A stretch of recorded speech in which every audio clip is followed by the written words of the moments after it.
कंचन राज सरगम recording studio Brahma मोड़ गोपालगंज हाजीपुर वैशाली। प्यार हमसे बगैल रूठी हो, दिल सीना में गइल टूटी हो।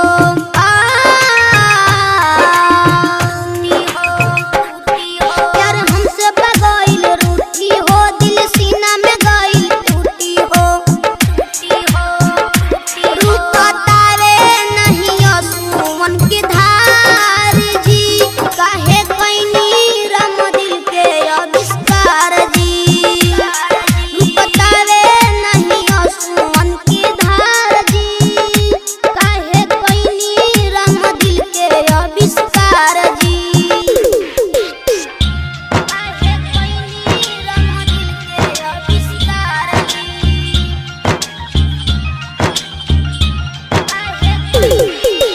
डीजे कंचन राज हाजीपुर वैशाली। प्यार हमारी हमसे काहे भइली पराई जी, कहाँ मारू ना रहली कितने बताई जी।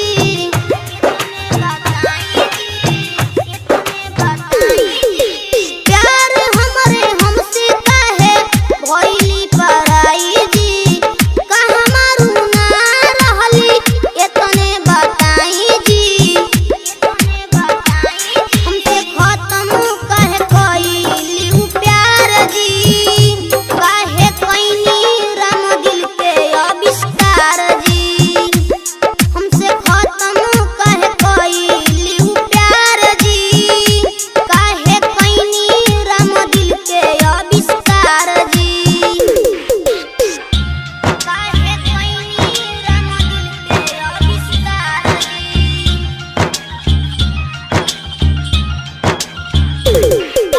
डीजे कंचन राज हाजीपुर वैशाली। पर दुनु सोनू कहे सुनली सच्चाई जी, छोटा लाल बाबू के रउए बचाई जी।